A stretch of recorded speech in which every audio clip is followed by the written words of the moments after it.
Former President Rodrigo Duterte hindi nagpatinag sa galit-galitan umanong tunada ni Congressman Dan Fernandez sa Kongreso. Pero bago ang lahat, kung di pa kayo nakasubscribe sa aking channel, please do subscribe para mas updated kayo sa mga susunod kong mga videos. Nagharap ngang muli si former President Rodrigo Duterte at ang puro pagmamagaling na congressman na si Dan Fernandez sa Kongreso. Sa tunada nga ni Dan ay tila tinatakot niya ang dating Pangulo, ngunit matatanda ang hindi kayang patumbahin ni numan si former President Rodrigo Duterte. Kaya naman Dan Fernandez, maging si Congressman Paduano ay nilampaso.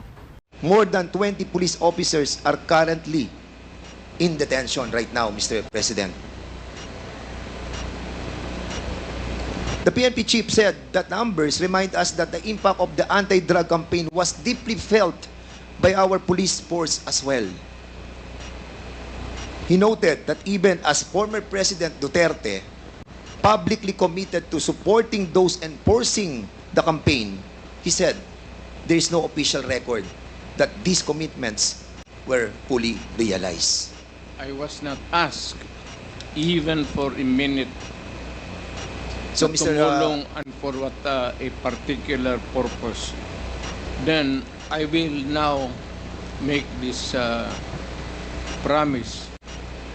I will start a fund sa protection ng mga pulis.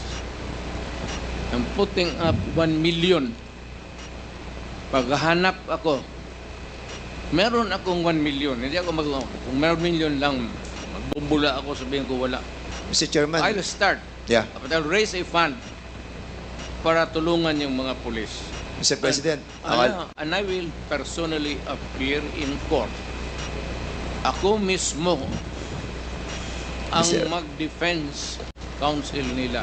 Mr. Chairman, Mr. President, 2 days ago you have mentioned that wala po kayong pamasahe papunta po dito. And I'm pretty shocked that you have 1 million in your account to help our policemen, and we salute you, Mr. President, for that, and for being honest that you will be. 1 million is for my. Wait po, Mr. President. Mr. President, I'm still have the floor, Mr. President. Excuse me. For my As much- medicine and subsistence.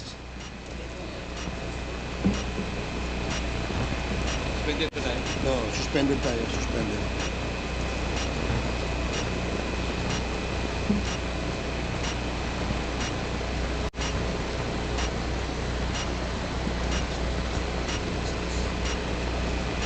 Bastos. Hearing resumed. Again, let me remind everybody to please calm down. Let the person talking finish his sentence first before you interject. Okay? Yun lamang po ang aking paalala sa lahat. Mr. President, Mr. Chairman, yung pong 1 million na ipagkakalob po ninyo will go a long way. And we are very thankful because marami pong mga officers po natin, mga kapulisan po natin na natanggal na po. 100, as a matter of fact, to be exact with that, Mr. Chairman, 195 officers na po itong na-dismiss. Nasira po ang kanilang buhay, nawalan po sila ng trabaho, they were humiliated, their dignity was lost. And Mr. Chairman, Mr. President, that 1 million we go a long way. I will hand to you the 1 million. Point of order, Mr. Chairman. Before this. Point of order, Mr. Chairman. What is the rule that was violated? What is the point of order of Congressman Paduano? The former president is speaking without the recognition of the chairman. And please, Mr. President, former president, you know the rules. It was read by Chairman Acop. And being a former congressman, you know the internal rules. Let the members of this committee finish the question before answering. That's my first point of order, Mr. Chairman. And I hope the former president understand. Nakalimutan The rules. ko na yun. Yung rules na yun. Oh, now, I now want you. Hindi Pinapaalala ko po. I'm not. Now again, I am Mr. not- Chairman. Chairman, Hearing suspended. the former president is Hearing speaking. suspended.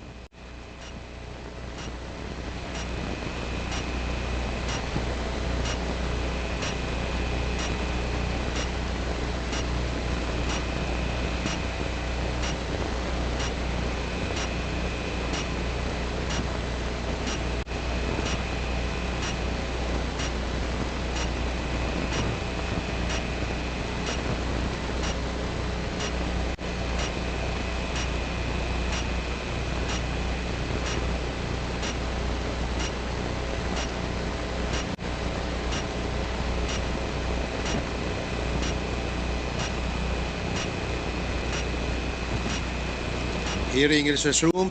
Before I allow everybody to speak, please be reminded, mga kasama, mga resource persons, to always address the chairperson when you want to speak and wait for the chair to recognize you.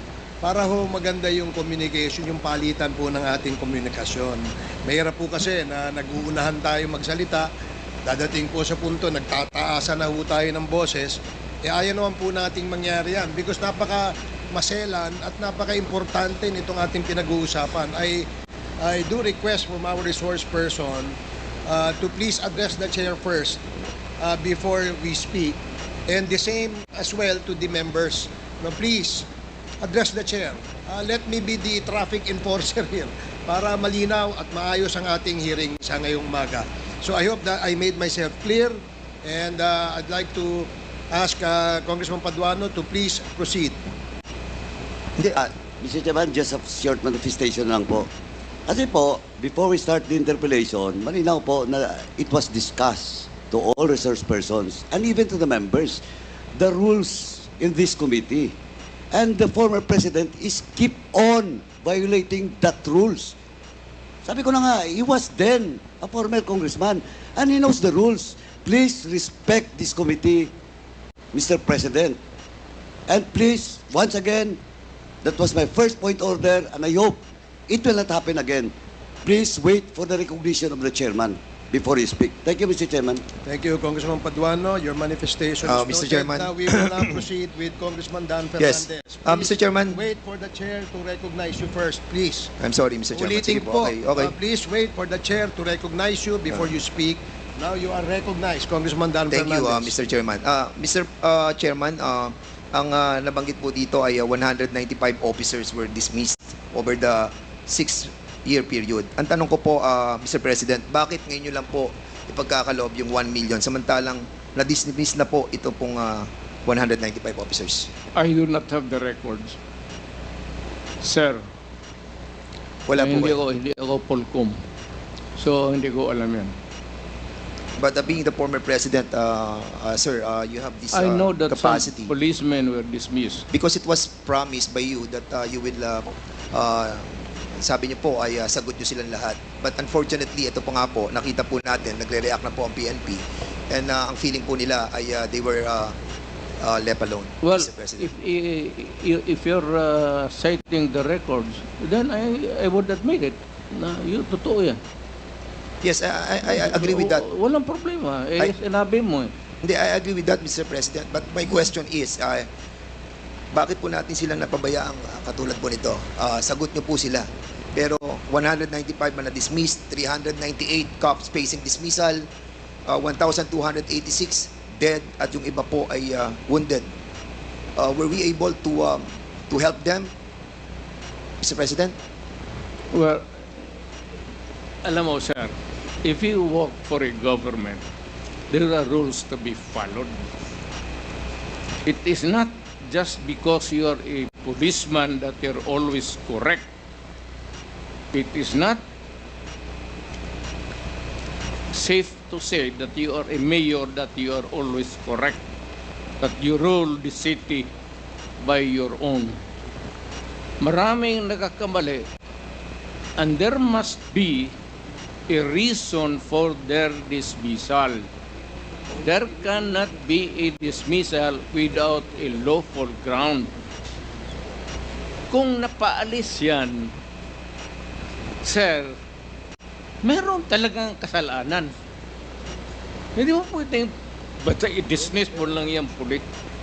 But Mr. President, you Pero ako, pro-police talaga ako. Yes. Pinoprotektahan ko talaga ang police. I understand, Mr. President.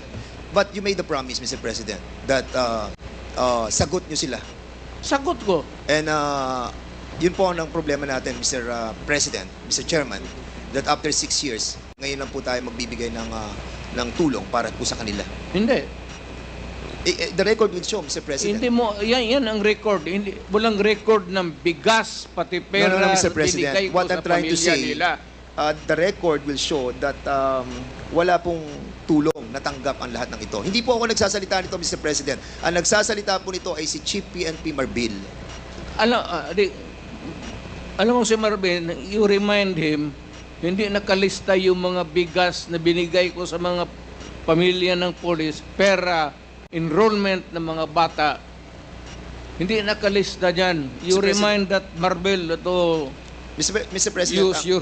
ang binabanggit po natin dito ay tulong na legal. Huwag kang Doon sa- maniwala dyan kay Marvel. Maniwala ka dyan. Okay, we will sige po, punta po tayo sa susunod, Mr. President. Mr. President, Mr. Chairman, I would like to show a video. And later I'll be asking the former President to answer some queries from this representation. Hindi, sandali lang. Yes, I'm sir. not trying to be smart, Alec. I'm sorry if I'm overdoing. Hindi, it's okay po, Mr. President. No problem po. It's not really, hindi ko sinasadya yan. Opo. I respect I was once a member of Congress. Medyo emotional lang kasi ako basta sa crime na talagang galit ako sa kriminal. We Baka- understand that po, Mr. President. And thank you for that. Pakita lang po natin yung video, Mr. President.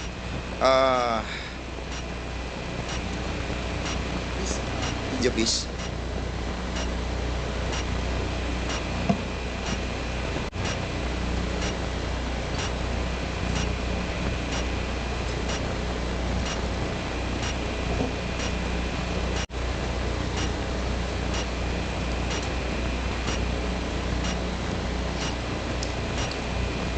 Mr. President, noong August 23, 2016, wait. Noong August 23, 2016, doon po sa Committee on Human Rights and Committee on Justice, binanggit po dito yung reward system. At sinabi po ni former Chief PNP, Gerald Bato, tungkol doon po sa reward system. I want to show this video clip, Mr. Chairman, please. Alam ko po na nabanggit ng Pangulo na magkakaroon ng pabuya ang mga magbibigay ng leads tungkol doon sa mga huhuli natin dito sa droga. Alam ko na humihingi ang ating Office of the President ng mas mataas na budget. Nakausap ba kayo diretsyo ni Pangulong Duterte ukol sa pabuya kung ito nga ba'y 2 million sa bawat madadala ng ating mga kababayan na mga drug pushers? Kasama po ba ang mga pulis dito sa pabuya? Sir. Wala kong pili yan, Your Honor. Kung ang pulis ay involved sa droga at siya'y nahuli, yung informant po ay makakatanggap ng corresponding reward na ino-offer ng Presidente. So nag-usap kayo ng ating Pangulo ukol dyan. Magkano po daw ang ibibigay sa bawat informant na magbibigay ng pangalan ng isang pusher? Meron kasi siyang ibang, kasi busy na ako masyado sa aking trabaho, Your Honor. Sabi niya, meron siyang assistant na magti-take charge diyan sa pagdi-distribute. Basta ang last na nasabi niya sa akin is 5 million yung drug load talaga. Yung malalaking drug load, 5 million ibibigay niya. So depende dun sa kanilang anatomy kung saan yung mas nasa mataas. mas mataas. Pag sa baba, mababa. Ang gusto ko malaman, yung pulis mismo, sa sibilyan, maaari yung 5 million. Sa pulis din ba, makakatanggap sila pag sila ang nakapagtukoy? O dahil kasama yan sa kanilang sinumpang tungkulin, iba naman po ang maaaring ibigay sa kanila? Nabanggit po ba yan ng Pangulo? Nabanggit ng Pangulo yun, Your Honor. Kahit na pulis, kasama doon na makakatanggap sa pera na i-offer niya. Pero sa amin naman, internal, meron kaming ibang reward system, di ba? Meron kaming, nagbibigay kami ng awards. Or kung talagang meritorious, pwedeng meritoriously promoted yung tao, mapopromote. Meron po kami sariling sistema. So sa dami ng mga hinuli, meron na bang nakatanggap ngayon ng pabuya? I presume, meron na, Your Honor. Hindi ko lang po inaalam dahil hindi ko nakikialam dahil money matters yan. O, sige po. Direkta na kayo kung saan kayo pwede mag-claim. Hindi po ako, hindi dumadaan sa akin. Siguro maganda din na anong tanggapan sa ating gobyerno ang nagdi-disperse niyan? OP? Nagtanungin ko po si Presidente, Your Honor. Siguro pwede tayong makahingi niyan. Kung meron ng nabigyan, siguro kung ito'y makakasama sa kanyang kaligtasan, maaari namang executive lang ito, hindi na natin i-release. Meron pong gustong Mr. Chairman, Mr. President, will you confirm that the Office of the President humingi po ng mataas na budget para po sa reward system? Sir, can you kindly use the mic, please? Will you kindly use the mic, please? That's correct. So, You have to spend money for operations, for intelligence. Alam mo, sir, if I will be allowed to explain, ang isang pulis, at magtanong ka dito after this proceeding, magpunta ka ng anong istasyon, ang pulis, hanggang sweldo lang yan, pati equipments, office materials. Pero sabihin mo yung pulis na may sariling fund for an operation day-to-day to follow up cases sa mga criminals, wala, sir. Magtawag ka ng siyang pulis dito ngayon. Magtanong ka, pagkatapos dito. yan po ba, Mr. President? Kailangan, Go ahead, sir. Yeah, Go ahead, yeah. sir. No, go ahead, sir. kailangan punduhan mo talaga ang pulis. Lalo na if there is a serious crime, kidnapping, ikaw talaga ang pipinance niyan. Walang pera ang pulis na mag-follow up kung saan dinala yung victim, kung they have to spend money or else you end up with nothing. And sometimes pag yung time limit na binibigay ng kidnapper hindi na masunod, pinapatay nila. That's why it's a race against time. Kaya ako, pagka ganito, bas kung na presidente ako, pag yung mga may kidnapping, ako talaga ang nagbibigay ng pera.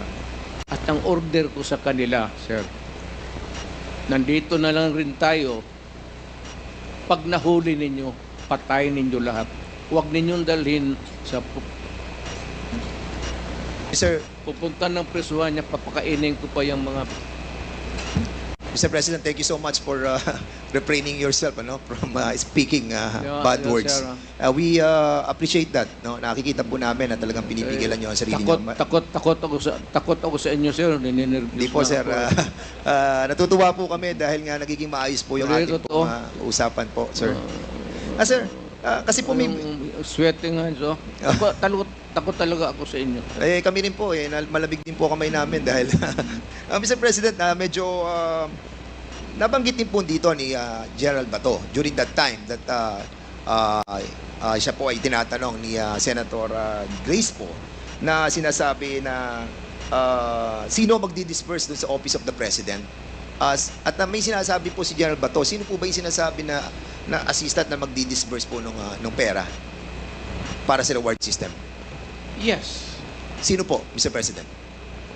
Hindi ko na sinong kahiro doon. Kasi may sinasabi po si Gerald Bato na tao na magdi-disperse ng pera from the Office of the President. Sino po yan, Mr. President? Hindi ko na alam talaga. Pagka ganung police operations, actually, it's an official, it's not a hidden item there. Kunin mo doon sa kahira sa baba na kay police operation Mr. President, lahat naman yan police operation. It cannot be funded by, it cannot be, a police operation cannot be funded by private money. That is not allowed by law. pero during the time that you were, during one of your interview, Mr. President, I still remember that you have mentioned that yung pong pera na galing po sa donation ng inyong pong campaign funds will be utilized for the reward system. You mentioned that and I saw the video. And that's a private money, Mr. President. Yes, for galing sa akin. Hindi na private money. Kasi natanggap ko yan. Ano na ako nakahawak ko na the money I was holding was already when I was in the official na ako. But in accordance with the rule of COMELEC, yung excess money po na ginagamit po natin sa kampanya must be returned back to the COMELEC, Mr. Chair, to the donors, Mr. Maniwala President. ganyan. Hindi, yun po sinasabi ng COMELEC, Mr. President. And yun po yung batas na atin po dapat sundin. Tanungin kita, sinong kandidato nagsauli Mr. na President, you cannot ask question. We will be the one asking question. That's why I said, Kasi po kami po, pag nakakatanggap because po, it Mr. President, I is still have the floor. incongruous. Mr. President, kasi po ako pag nakakatanggap, kakaunti lang po yung nabibigay sa ating donation. So kulang na kulang pa po. And we believe that you have mentioned that excess money was utilized for the reward system. Is this true, Mr. Public President? interest, to protect public interest. Kaya nga po, Mr. President, Yes. na-utilize po yun. Yung sa, Yes, correct. Thank you, Mr. President.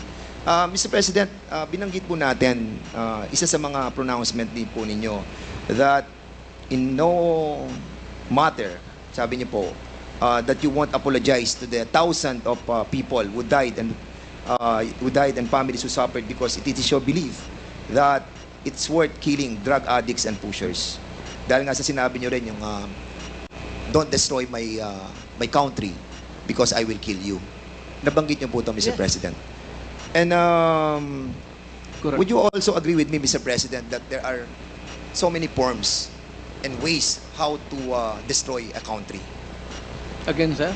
There's a lot of ways to destroy our country. Is it correct? There's a lot of ways, Mr. President. Maraming paraan para wasakin po ang ating bansa. Of course. 'Di ba? Hindi lamang po ang pagsugpo sa illegal drugs. As a Yes. matter of fact, Mr. President, Rebellion. yes, correct. Yung pong tinatawag po nating economic saboteurs, yung pong mga sumisira ng ating kalikasan, yung mga nagpapasok ng mga illegal, yung mga smuggling sa ating pong mga costume, yung pong mga droga na pinapasok, yung mga illegal na bigas, yung pong mga asukal at iba pa. And at the same time, Mr. Chairman, yung corruption also. And at the same time, Mr. Chairman, ito pong tinatawag nating conniving with the different enemies. These are forms and elements in destroying our country. Mr. President, your pronouncement that don't destroy my country because I will kill you. Does this pertains to all of these elements, Mr. Hindi naman.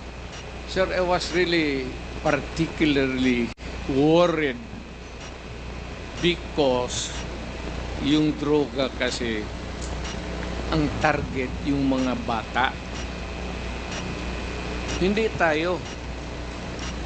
Ang droga na distribute dyan sa mga high school, dyan sa mga ano, kung ang next generation ng Pilipino puro bangag, at marami nakikita mo dito, marami mga opisyal natin sa gobyerno, nakikita mo mga bangag. Alam mo na kung sino ang bangag. Tinatawag nila. Kaya ako, sir, I'm just being, I was being a father of the city. But talagang galit ako sa kriminal. Yes. And would you Naggalit ako sa kriminal. And would you agree with me, Mr. President, that doon po sa inyong war on drugs, yung mga reported, majority of those that were reported killed on war on drugs were not really all drug addicts and pushers? Would you agree with me? Well, because some of those who are really Collateral. in trafficking are not marunong eh. Those in trafficking sa drugs, may utak yun. Yun sila ang nag-traffic ng drugs. And they avoid taking drugs because alam nila na kung malulong sila sa droga, hindi na nila magamit yung utak nila. Mr. Kaya, President, yung yes. sinabi nila na hindi lahat drogista, tama yun. Yung Pero ito po ay mga collateral damage. Sabi nga po, shit happens eh. Di ba? Sabi ni Gerald Bato. So, if ever that meron pong collateral damage, meron pong mga shit happens, will you consider this as a failure of the war on drugs? Hindi, sir. I would say that it was a maybe unnecessary death, but a collateral damage is recognized, if not, hindi naman sinasadya eh. Kaya yung in one drug den doon sa Davao City, 4 na Chinese, pinatay ko talaga. Ang problema, may tinamaan na 2 yung nagluluto. Pero yung apat na in-check na Mr. Chair- talagang pinatay ko. Sinadya mo talang patpatayin. Mr. Chairman, Mr. President, is that a Admission, yes. admission that you Oo. killed them? Lumaban po sila? Or pinatay nyo silang walang laban? Sinabi ko sa kanila, Hindi, sir, Mr. President, pinatay nyo po ba siya ng walang laban or lumalaban po sila? hindi, lumalaban. So- Kasi pag rate, siyempre, agawan ng kung anong mapupulot nila, lumalaban, pero I would say that hindi naman lahat malaban na mayroong tit for tat. Meaning to say, kung may M16 yung police, may M16 sila. That would be an impossible scenario. Pero kung lumaban, pasensya tayo. Ako sinabi ko, no mayor ako, do not do it. Do not do it because I will kill you. Kung yung naabutan ko doon, kagaya ng apat na inchik, talagang pinatay ko. Apat po ba yun or anim, Mr. President? Apat po ba yun or anim? Kasi a while ago you were saying 6 po. Apat lang. Apat lang po. So, pwede po naman malaman kung sino po yung mga apat na po yun. Ano pong pangalan po nila? Alam mo, sir, ang lolo ko Chinese. Baka nga yung isa siguro pinsan ko pa yung hindi ko alam, sir. Hindi ko tinanong. Natawa naman ako doon, Mr. President. Dito, ko, ang lolo ko Chinese eh. Lam ang lolo ko. On another topic, Mr. President. Si Garma po ay nagkaroon po siya ng affidavit. At sinabi po niya na meron pong double model na 3 levels of payments. Meron po siya sinasabi sa affidavit niya eh. Ang sabi niya, yung first suspect is killed. Ang binabayad daw po ay 20,000 to 1 million. At sa second level naman po, ang sinasabi niya yung co-plan, yung pong planned na pinapan po yung planned operation. At yung third daw po ay yung pong refund ng operational expenses. Ito po ba sinasabi ni Colonel Garma na pag binabayad doon sa mga namamatay na 20,000 to 1 million, which, by the way, corroborated by the testimony of Tata and Andy, is true? Correct. So, ito po yung namamatay, binabayad po 20,000 to 1 million. Hindi yan, sir. Ganito yan. Hindi, yung po ang tanong ko, Mr. President. Hindi, ganito nga. Sige po. Ito na yung answer ko eh. Sige po. Yung may police operation, alam ng police lahat yan, pinupunduhan ko yan, o ito, for a particular project. Pagka na-accomplish nila yan, sir, may sobra, magsabi ang police officer o lead official, sir, may sobra, hindi na ubos yun. Hindi na yan. For the boys. Yan, sir. Okay, Yan, sir. yan. Mr. President, in some interviews you have mentioned that, and you have spoken about the reward system. And sinabi nyo, patay o buhay? Patay, better. Buhay, okay lang. Correct. Yes, so ibig po sabihin ay mas okay sa inyo kapag patay. Mas maganda kung patay, sir. And that's the reason why we are trying to encourage our citizens to kill all those addicts. No, not addicts. To kill the criminals. Not addicts because addicts are victims of the criminals running the drug syndicates. Mr. Mali yan, sir. Mali Mr. yan. Mr. Mali President, yung kasi there is a report na nagsalita po kayo noong July 1, 2016 that was covered by The Guardian. At sinabi niyo po dito, if you know of any addicts, go ahead and kill them yourself, as getting their parents to do it would be too painful. I am talking of the drug manufacturers and drug dealers. That is a... So mali po I to. don't know who wrote it. I am not bound by it. Huwag mong ano yan, sir. Hindi ko trabaho yan. Get it from my mouth. Because I was the man. Hindi, ano po to, Mr. President? Live, ano po to, interview po. Ano po to, Talagang video? sinabi ko, pero hindi tama yan. Nasa video po, Mr. President. Sinabi hindi addict, sabi ko drug dealers and drug pusher. Bakit mo patayin niya ang adik? Dali mo sa ospital.